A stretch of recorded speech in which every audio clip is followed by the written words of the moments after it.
Hello, hello, everyone. Welcome back to your favorite pickleball podcast. This is Inside Major League Pickleball, and MLP Daytona is just over a week away. We are almost to our second event of the year. So pumped. And we have one of the greatest pickleball players in the world joining us today. We are thrilled to get some tea from him. We'll introduce him in just a moment. But first, a quick shout out to our sponsors. Pro XR, the official paddle of MLP, the only paddle custom fit for your grip. Knockaround, the official sunglasses of MLP, quality shades that won't break the bank. And Aura Organic, the official nutrition partner of Major League Pickleball. Transform your health with plant-based nutrition from Aura. Hello, as always, I'm one of your hosts, Mish McMahon, former Michigan volleyballer, current sports broadcaster, one of the voices of Major League Pickleball and the PPA, as well as the infamous mullet, Tyson Apostle, four-time Survivor contestant, former pro cyclist. He's very involved in nature, has a different background every week. He's well-traveled. He is very wise with lots of insight every week. Tyson, hi. Wow. Yeah, you're welcome. Welcome back. Thanks for joining us. We don't know where Casey is this week, but we hope he's okay. Yeah, I'm kidding. Fingers crossed. No, you're not kidding that we don't know where he is. But you We are don't know where kidding that Casey we hope is. He's okay, because we do hope he's okay, but we're pretty sure he's okay. So we don't really need to hope that. Not that we are hoping that he's not okay. There's Casey, so much to that. Blink twice if you need help, wherever you are. Now, we welcome in one of the best to ever do it. He is one of the top talents in the world, 19-time PPA gold medalist, 5-time major champion. His backhand is legendary status, and if you don't know who it is by now, take a good guess. He is currently a member of the Hard Eights. He is Riley Newman. Riley, welcome. Sorry, my voice tapered out there. I don't know what happened. Nervous. You got nervous. I didn't take a breath. I should know this. Right at the time of getting the name. Not ideal. Hi, Riley. Thanks for joining us. We have so much to talk with you about this week. Lots of news for you in the PPA, your first Major League Pickleball tournament of the year, but not your first time with Major League Pickleball coming up. So let's start big picture. You've been playing the sport since 2017. You're one of the OGs. How much have you seen the sport of pickleball evolve in just the time that you've been playing it? I mean, it's just remarkable. First off, I want to thank you guys for having me on. It'll be a blast. But no, that summer of 2017, when I played that first tournament, I mean, I remember the night before, my sister and we were sleeping in a casino parking lot in our own car. And we went to this tournament, and we were having a blast, having fun. We were borrowing people's paddles in between matches, not knowing how to keep score. And like, what is this crazy game?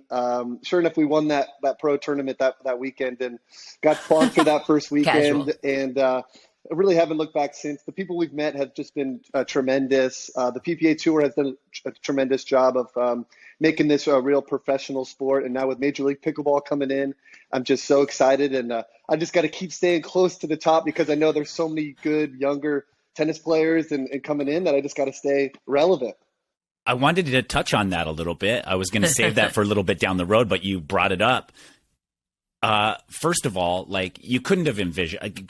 Did you envision this when you played pickleball, that it would be here in 5 years?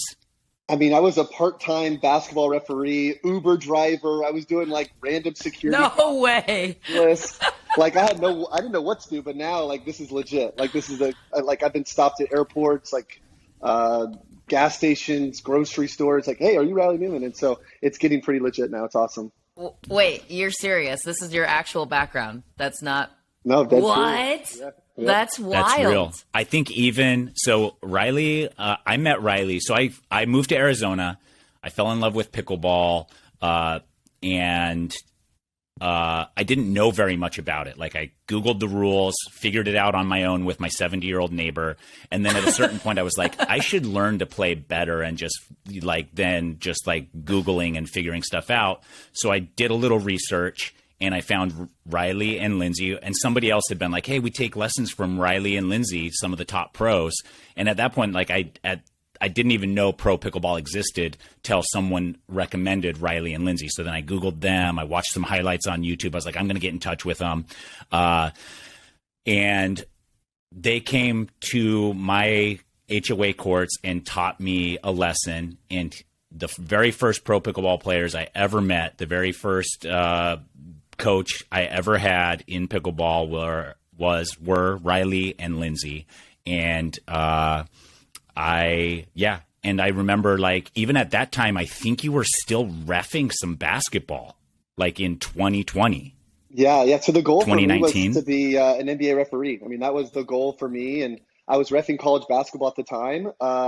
And my boss, who assigned us games, he's like, "Hey, Riley, I know you played college tennis. You should try pickleball." And I'm like, "I don't know. It's kind of for old people. Like, I'm a tennis player. I'm going to stick to tennis." But he's like, "No, you should really try it." And so I said yes to suck up to my boss. So we went out to a local YMCA, and I was the youngest guy by about 50 years and had a blast. There was this tournament coming up in Oregon the same weekend, and that's when it kicked off. We won, and he's been a good buddy ever since. I don't ref anymore. I stopped about a year and a half ago because now pickleball has just taken over my life and hasn't taken over many lives around the world. Yeah. I also wanted to touch on the very first thing you said at the end. You're trying to keep up with the new talent coming in. Is that, for someone who's been at the top of the game, probably before a ton of true, pure athletes have been flocking to the game, is there any type of pressure or stress, or does that keep you up at night knowing people are coming in, or is that like an exciting new challenge for you? It's definitely a combination of all that. I mean, let's be real. The competition is getting fiercer and fiercer. I mean, just this last tournament, we were getting pushed in a first or second round match, where in years past, to be honest, I'm sleepwalking through my first or second round match. It's not too difficult. But now the level of play is so high and it's so deep now where you can't take matches off. You can't sleepwalk. And so is it keeping me up at night? No, I get 10 hours of sleep each night. I'm good there. But I'm definitely working on new shots. I'm doing whatever I can to stay physically fit, mentally sharp, and just try to keep my game strong as I can. So an interesting side conversation there is the mixed doubles partnership that you've been toying around with lately. You played with Anna Bright in the PPA Tour, won the Arizona Grand Slam, and then Paris Todd in Daytona Beach. What went into this thought process of your mixed doubles partners and the switch, and just and where are you going from here? Yeah, so in 2023, Anna and I were going to play most of the year together. And after Minnesota, Anna and James, and we had this epic match, and it kind of went down to the wire, and Anna and I ended up losing that. It was a semifinal match. And then Anna called me on Monday, and she's like, "Riley, for health reasons, I just need to play with James." Like, it was just so serious that physically and health and mentally wise, I need to play with James. And I think you're an amazing player, and heck, I think you're still better than James, but I need to play with him for my sanity and my health. And so it was kind of an awkward spot for me to be in, because I guess I've never really been dumped before. But wow, relationship wise or pickleball wise, but okay. It was a new experience. Humility is good. Okay, all right, let's find someone else I can play with. And so luckily Paris was able to play that last tournament with me, and now I'll bounce around a few different partners for the next couple months, and then hopefully by like July I'll play with one person kind of for the rest of the year and get more comfortable with one female partner. So are you going to do some tryouts, or you already know who that one female partner is? No, it's going to be kind of like a trial run process. So I'm playing a couple with Lindsay, a couple with Elise Jones, one more with Paris, playing actually one with Andrea Coop. I've already played with Jesse Irvine. So just trying to find that missing piece to see if I can have a better chance of knocking down the top teams. And so that's all I'm Well, you know, Riley, I'm based in Dallas, Texas. If you need a backup plan, you just let me know. And I'm in Dallas now too. So Michelle? Yeah. I'm just saying. You should train her up, Riley. I'm a coachable. You should definitely train her up. That'd She's be good. Fun. That'd be fun. Riley, I think I heard Anna did say you're better than James. She said okay. She did say that. I mean, she said that. I don't know if that was just like a pity, nice thing to say at the end of the phone call. But James, you did hear that. I am still better than you, so don't get too confident. Yeah. Okay. We got to get James on here next to I'm counter. actually playing with James in a tournament coming up in men's double. So it was kind of crazy. Like this story I remember fondly because it was at the Orange County last year, and I was going to a match, and I hear this James Ignatowich kid. I hear the name, but he comes up to me in between my match, and he's like, "Hey, Riley, my brother's a big fan of yours. Can I take a picture with you?" And so I said, "Sure." But come to find out, it was all for James wanting a picture with me. And now we're teaming up together in the future, and I have a lot of respect for his game, and I'm pretty sure he has some respect for mine. So it'll be interesting to see how that tournament goes. But yeah, I believe he goes by Papa Jimmy now. I don't know. I'm not what calling the, him that. Yeah. You can't come up with your own nickname. It's like one of the unwritten rules of being a human is if you make up your own nickname, no, you lose major points for that. Also, Riley, that's probably your first time you've encountered that. I've been on Survivor so many times, and the person who says, this is for my brother, this is for my sister, is the weird stalker person. Like, if somebody says this is for so-and-so, I don't even care about you, they are following you around at a distance the entire day. He had this smile after the photo for like minutes yeah. away from me. I knew it was for him, but just say, hey, bro, you want a picture? Like, I'm cool with that. Yeah. Cool. That's so You don't have to good. get into your love for me, but just like say it's for you. Like, be a man about it. James, I saw that, bro. Don't try to finagle this. So good. I want to stay on the men's double partnership circuit because then most recently, or a tournament or two ago, you played with your MLP owner, Tim Parks. So how did that go for you? Well, I've never gone 0-2 at a pickleball tournament before. So that Welcome to the club. That was tough. I'm not going to lie. I think we started at 10:30 and we were done by noon. So It feels good, though. Part of that feels good, though, right? Getting out of there quickly. Because I was at the beach an hour later. Yes. I don't like losing, let's be real. But that was really fun. I mean, so Matt told me 2 weeks ago before the tournament that he wasn't going to be able to play. And so I asked all the other top players, hey, you guys able to play? And of course, they had committed partners. And so my thing was, I might as well play with my Major League Pickleball owner. He paid me a little bit of money, yes. Have some fun, because I'll make more money playing with him than I would if I played with a 5-0 pickleball player. So was it a financial move? 100%. Is the PPA going to make a rule that is kind of against this type of behavior? Yeah, they are. Way to go. That means you're doing your trendsetter. Let's touch on that a little bit. So now we've got this ruling in place for that purpose. But let's say down the road, like Riley Newman here, you can win a tournament. Let's say you're the undisputed champion of men's doubles. This is all hypothetical, and you can win with almost anybody. And then you say, hey, Tyson, you want to come and play? We're going to win, but we got to split the prize money 90-10. Is that something that has happened or can happen or will happen? Like, will the stronger player end up getting a larger chunk of the prize because that's like the agreement? Is that something that... I have heard that within other pros of having split payouts because it's always been 50-50 in the past.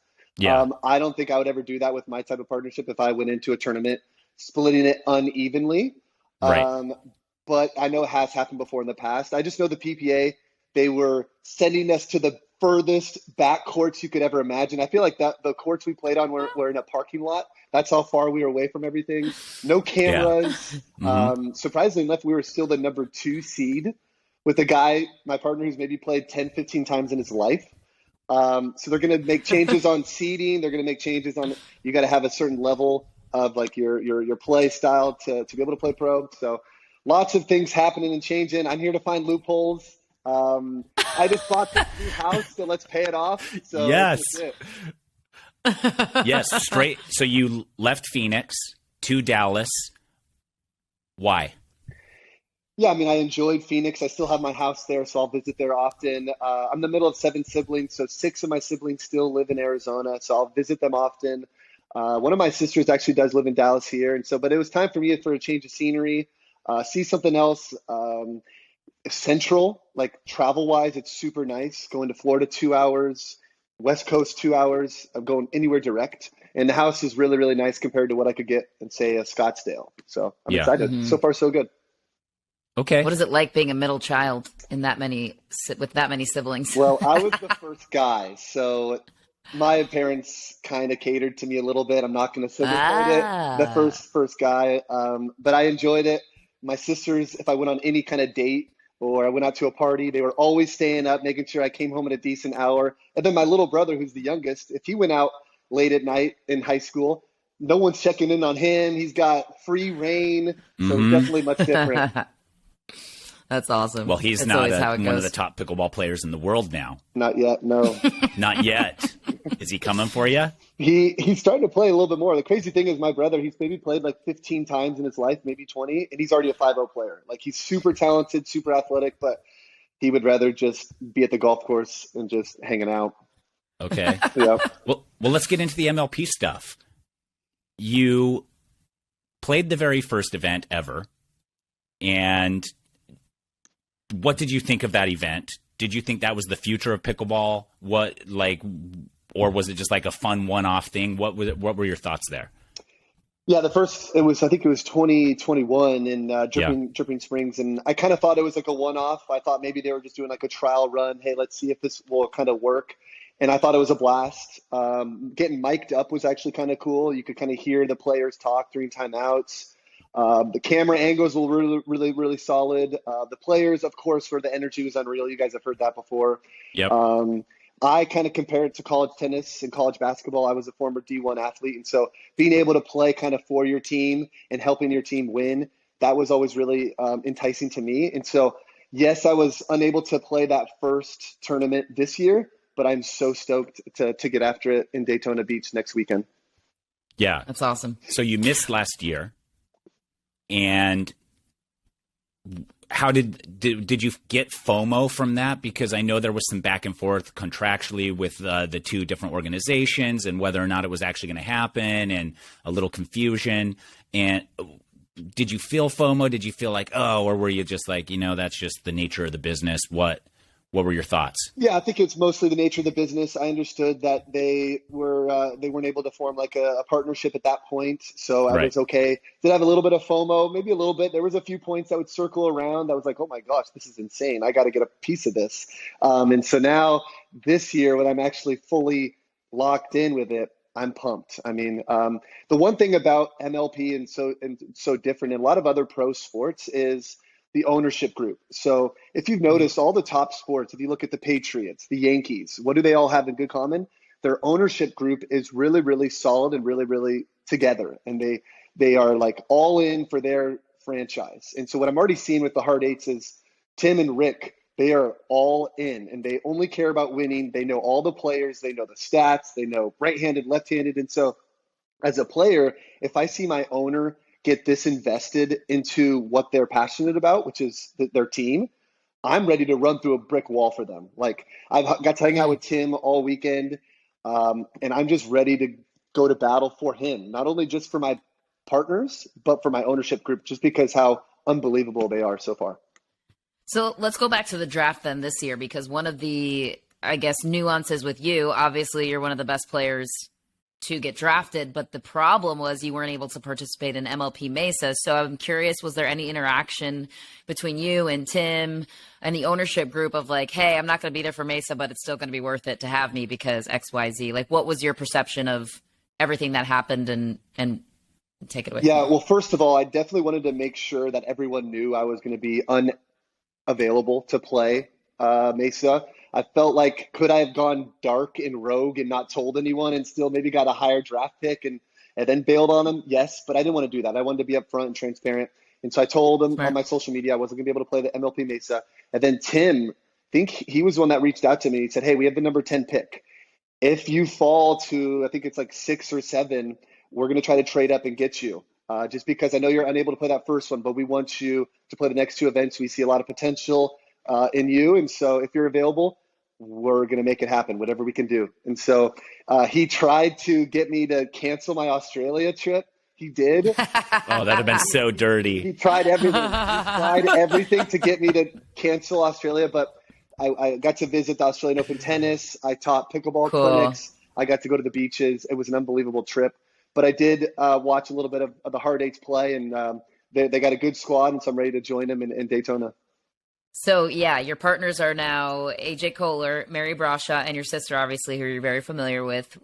How are you preparing? What is your approach?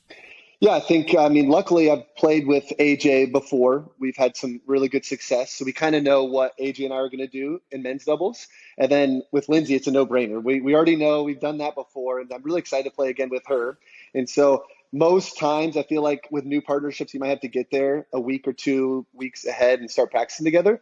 Luckily, since I've already built that chemistry and that familiarity with each other, that I think only a couple days is necessary, and we're going to get down there and get practicing, and I'm excited. Is it foregone that in mixed doubles you're going to play with Lindsay every time on this team, or is there a chance we might see you with Mary? I mean, maybe for the scouting purposes for other teams, let's say I could play with Mary. Let's just say that, so if any other teams are watching this, there's a chance I might play with Mary. Okay? Just to confuse them? Just to confuse them. They don't know a solid game plan going in. But I think if you're a betting man, you went to Vegas, put your money on Lindsay and I playing together. Okay. I mean, it makes sense to me. I just was like, is there a scenario? If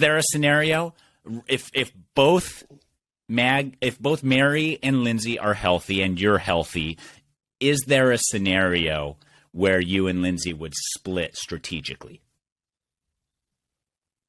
Yes, we could split up, and I would leave that up to our coach. I'm pretty sure that's Adam Stone. So if he wants to make the final call and say, hey, Riley, Lindsay, you guys are just brother, sister, butting heads too much, break away, I'd be like, all right, I'm fine with it. Whatever it takes to win, I'm here for it. And so if that's playing with Mary, let's do it. But I think since Lindsay and I have been playing for so many years, that I think that's probably going to be our best team to get a lot of W's. And so let's start with that first and then make adjustments after that.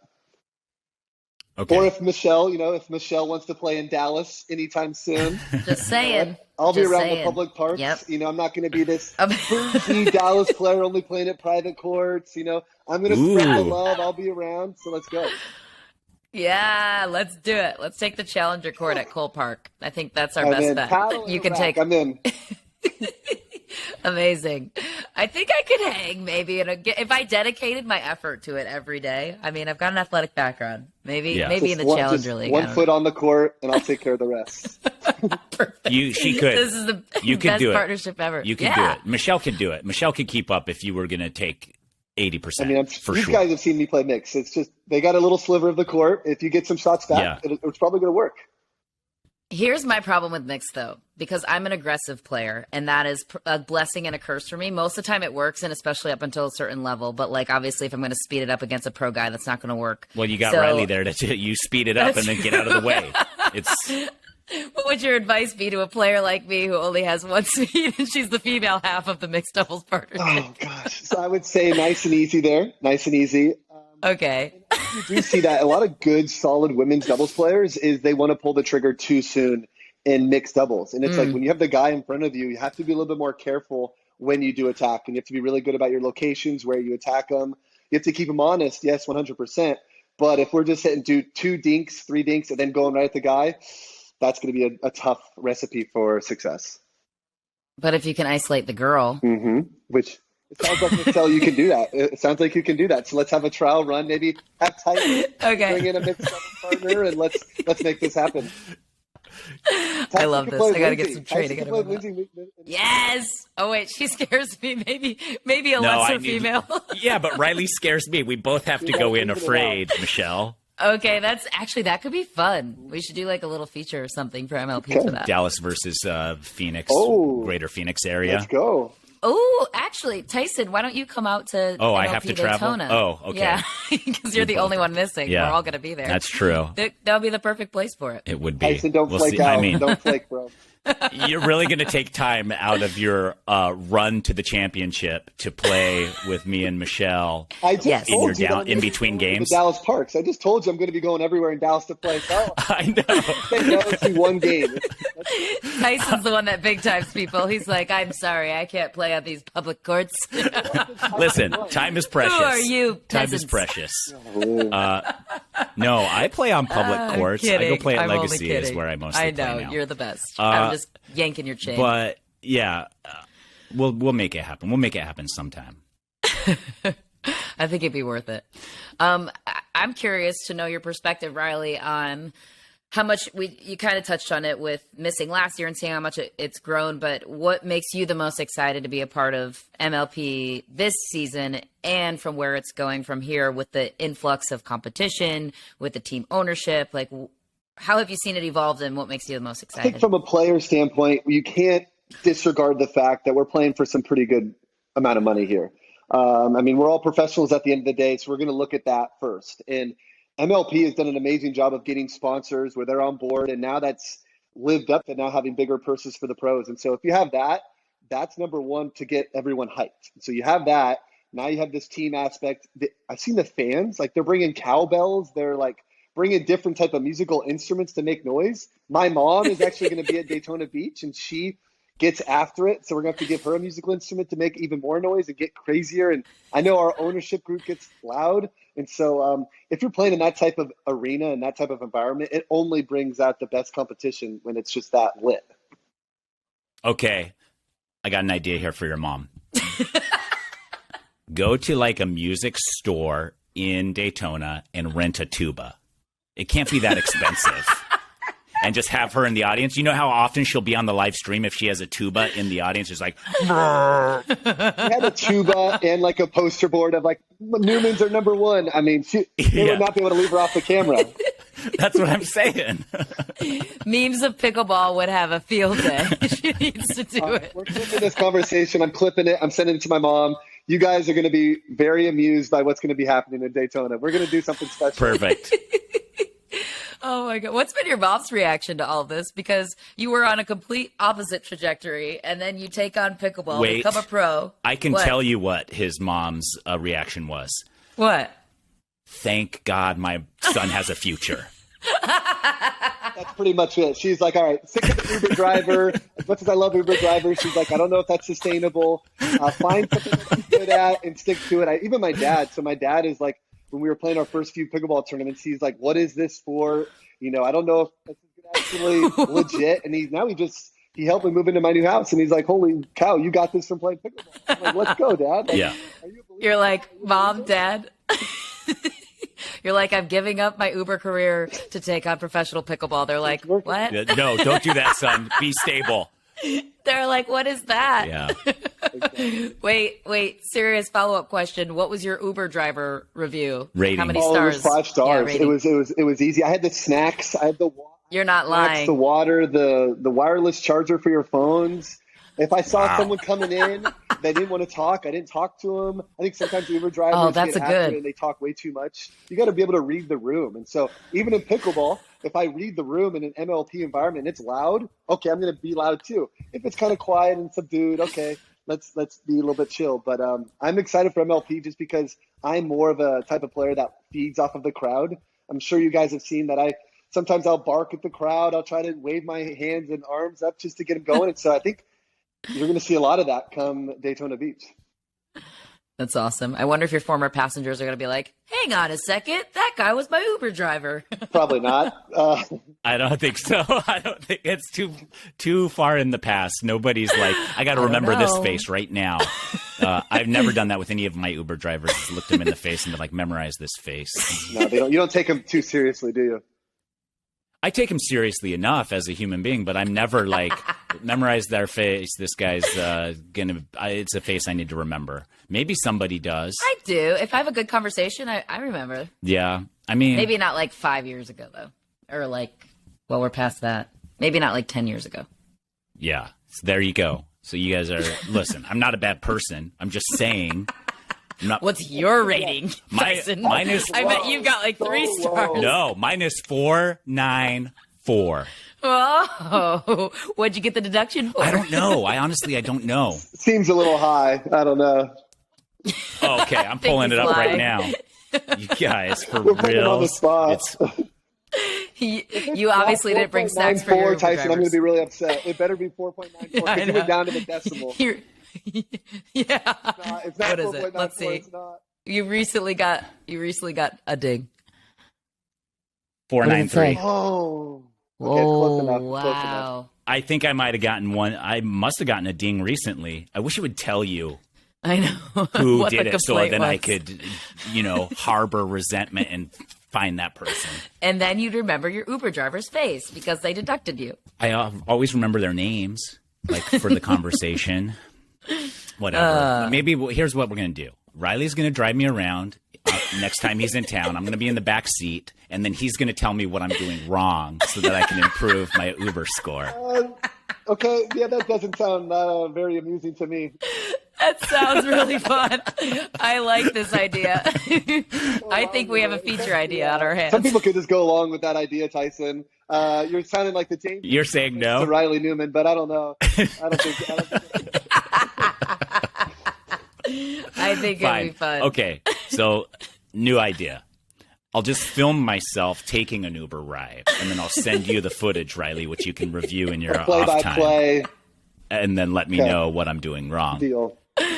But now that I'm below a 5.0, I can never get up to 5.0 as an Uber score because there'll always be a fraction of a decimal. If one person didn't give me a 5.0, I can never be a true 5.0. No, you'll never get to that. Unlike pickleball. Right. Unlike pickleball, where you can put the time in and push past Well, I that. don't think you'll get to a 5.0 in pickleball either. So I think I could if I played more than once a week.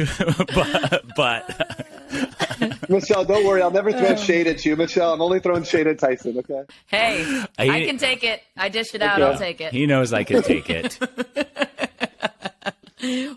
Well, don't throw shade at me when I'm your pickleball partner. I'll be sensitive until I get up to I'm levels, also but- calling Ben John, see if he'll be my partner next So PPA. I can take him too. Let's go. Okay. I have a question, pickleball related, Good. with MLP. Swinging back from Uber to pickleball. What do you think of the new system this year, Riley, with the Challenger League, Premier Level, the relegation system, promotion and relegation, the series of 2 seasons in one year? Obviously, they're made up of 3 competitions per each season, so you've got 2 more left in season 1, then season 2 to follow. Lots of things I just threw at you there, but main one being, what do you think of all the new additions this season? It's awesome. I think some players on the Premier League that maybe are on the bottom end of that Premier League, it's almost puts pressure on that player, because if you don't play well, where are you going? You're going to the kind of the Challenger League where you got to work your way back up. It's almost like in every pro sports league, there's kind of the minor leagues, and then there's the professional league, and everyone's striving for that Premier League. And so I think it's amazing. And I think even for me, heck, if I have a few bad tournaments, my bottom could be on the chopping block going to the Challenger League. And it puts pressure on players. It makes them play better. It makes them focus harder and try even at another level. And so I love the idea. I love the concept. I'm excited too that the owners, I'm pretty sure, like, if they're not producing, they could get dropped to a bottom level. So it's for everybody. And so you got to bring it. If you don't bring it, you're going to the Challenger League and got to work your way back up again. I like it. Yeah. I mean, basically, touching more on the ownership, it's based on these 2 seasons in this 2023 year and how your teams do both in the Premier and in the Challenger League based on what part of the season, what part of the year you're in, to determine who will be in Premier League. So yeah, definitely the ownership group, people drafting, the way the team is managed is all going to come into play as to who is going to be top level next year. Yeah, because Tim, Rick, my ownership group, you can bet your bottom dollar that I will going to be try my hardest so you don't have to be in the Challenger League in 2024, because I'm pretty sure in 2024 all 6 events they're locked into either league, right? Yes. Yeah. So this is it's a big year this year for them, and I see my owners they're texting us in the group chats almost every single day with updates on different threats. Yeah. Well, not threats. But they're in it. I mean, they're in it because they don't want to be in the Challenger League for the next year. So I'm for it. I'm all for it. If they want to put a little pressure on me, I can take it. I can handle it. And so I'm so ready for Daytona Beach. I was actually in Daytona for PPA. The venue is going to be killer. Center court was really, really solid. It was a structured setup where kind of the volume is going to echo, like the crowd noise is going to be really loud.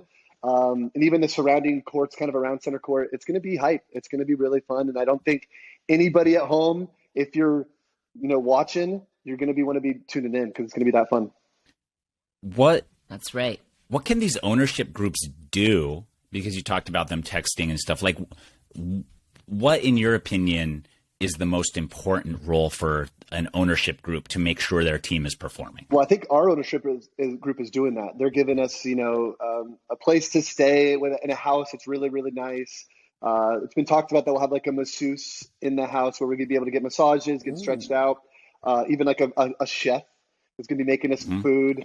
I'm not sure if all the ownership groups are doing that, but I know Tim. Now they are. They are doing that. Okay. Well, no, they will now after they hear this, all your secrets. We're getting pampered right now. So, yeah. That's if we're getting pampered and we're getting treated that well, we're going to be able to perform at our best. If we're slumming it in Spirit Airlines and we're sorry, Spirit, but if we're slumming it and we're barely getting to the venue, no car, no transportation, and no food or nothing, then our performance might suffer. And so I'm excited because we have all those amenities coming for hard eights.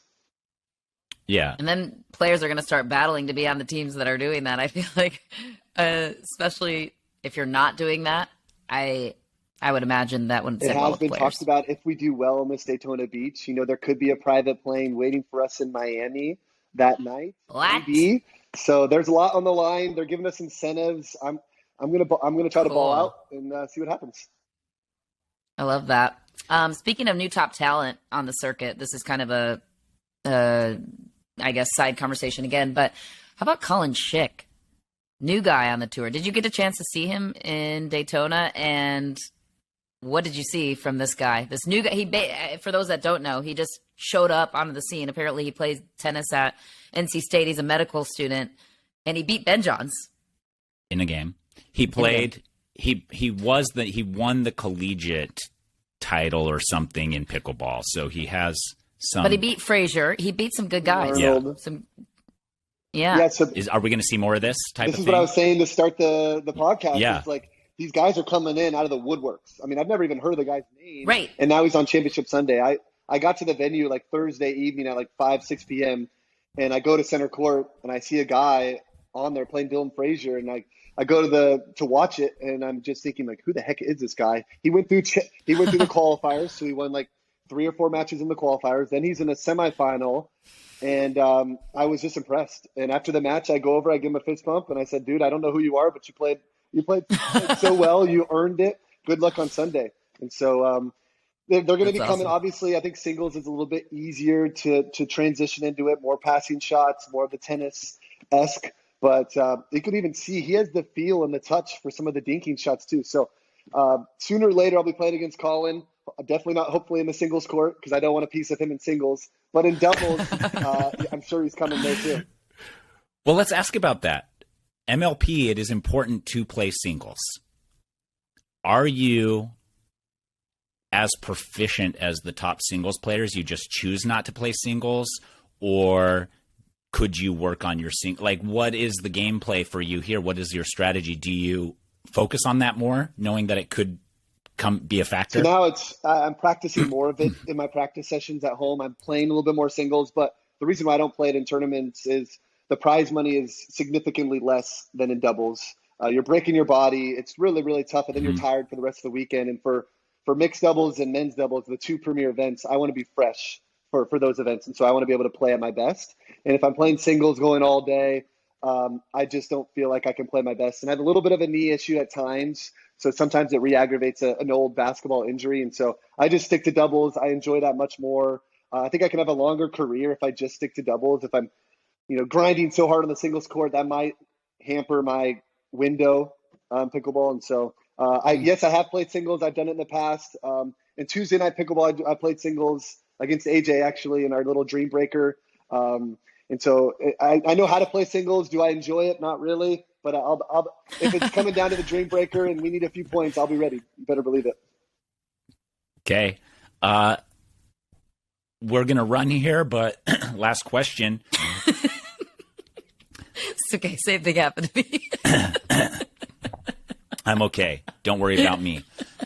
Last question. What are your predictions for the hard eights? Can you give us like a call your shot victory? What do you got? Oof. In Daytona, hard eights, how are they faring? We're gonna fare well. Am I gonna say we're gonna win the tournament and go ballistic? Yes, I am. I'm saying that exactly what I'm saying. Yes. We're coming for we're the premier teams. We're ready. I'm so pumped. I appreciate you guys having me on the podcast, and I'm ready for Daytona. Okay. Thank you so much, Riley. Thank you for your time. Good luck in Daytona and for the rest of the season. I'm sure we'll catch up with you soon. You can follow Riley on all social medias. Are you on Twitter too, or just primarily Instagram? Mostly Instagram. I'm on Twitter just to see some of the comments, but I don't really post at all. But Instagram, Riley Newman PB, and not only pickleball content. I'm going to come out with some more personal content, teaching, just all things Riley Newman. So head on over to my dating advice. Well, I am single now, so who knows? We'll head around the Dallas bars. Man, I cannot wait for this. So everybody follow Riley on Instagram. If you want to get more of MLP, which you do, you can follow Major League Pickleball on all social media outlets, as well as visit them at majorleaguepickleball.net for any past matches, all the news, anything like that. And we will see you all in Daytona in a couple of weeks, and we will be back here next week on Inside Major League Pickleball. Thanks for listening. Bye. Bye.